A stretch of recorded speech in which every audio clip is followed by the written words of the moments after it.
दशग्रीव महर्षि पुलस्त्य का पुत्र था। सुंदर और आकर्षक ग्रीवा होने के कारण उसका नाम दशग्रीव रखा गया।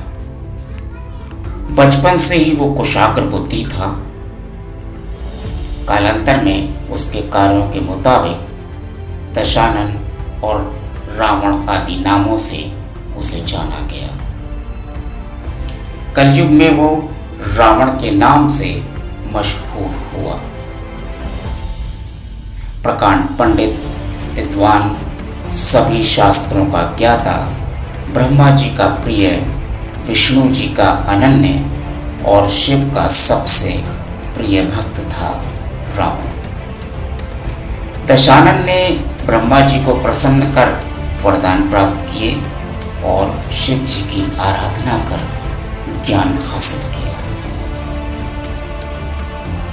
हम हर दशहरे पर रावण को उसके बुरे कर्मों के लिए याद करते हैं, लेकिन हम यह भूल जाते हैं कि रावण में अच्छाइयाँ भी बहुत थी जिनकी सीख हमें लेनी चाहिए।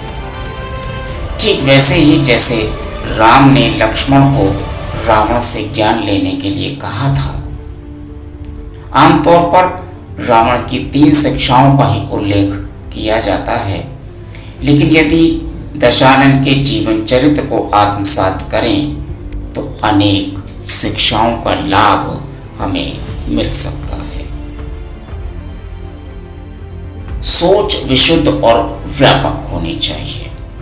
इसी सिद्धांत के बल पर रावण ने संपूर्ण विश्व पर एक छत्र राज किया। वचनबद्धता होनी चाहिए। रावण ने वयम रक्षाम का नारा दिया। वयम रक्षाम यानी हम तुम्हारी रक्षा करेंगे, तुम हमारे अधीन आ जाओ। उनसे कर लेकर अपने वचन का उसने सदैव पालन किया।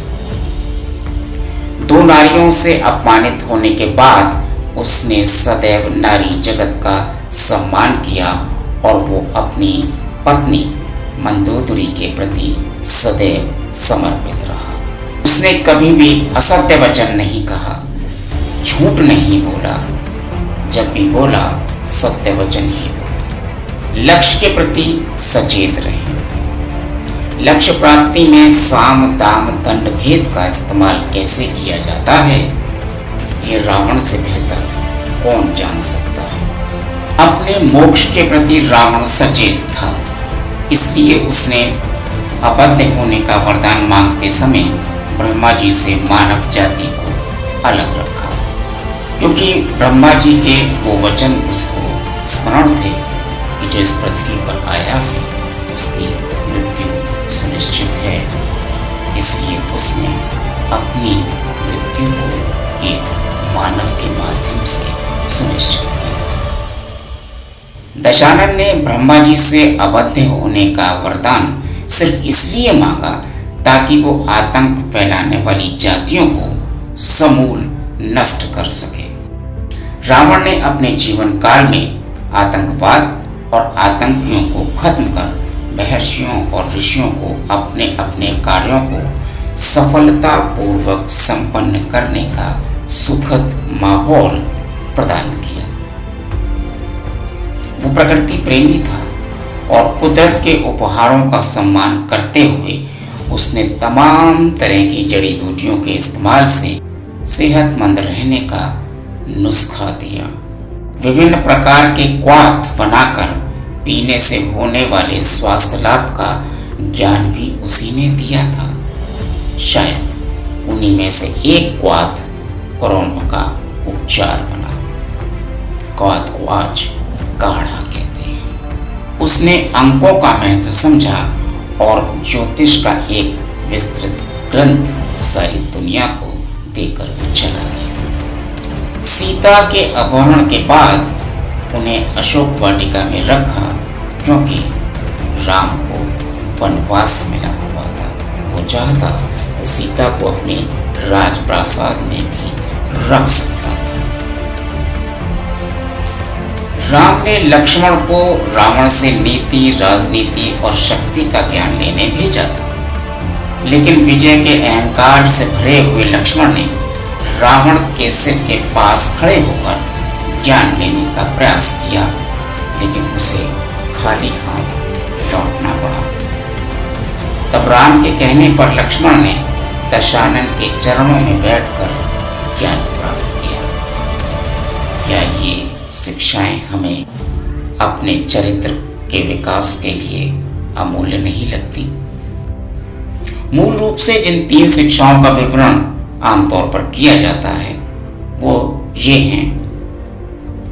उसने कहा शुभस्य शीघ्रम, यानी जिस शुभ कार्य का विचार मन में आ जाए उसको टालना नहीं चाहिए और तत्काल उस कार्य को संपन्न कर देना चाहिए। दूसरी शिक्षा उसने दी, शत्रु कभी छोटा नहीं होता, यानी अपने प्रतिद्वंदी को कभी कमजोर और असहाय नहीं समझना चाहिए।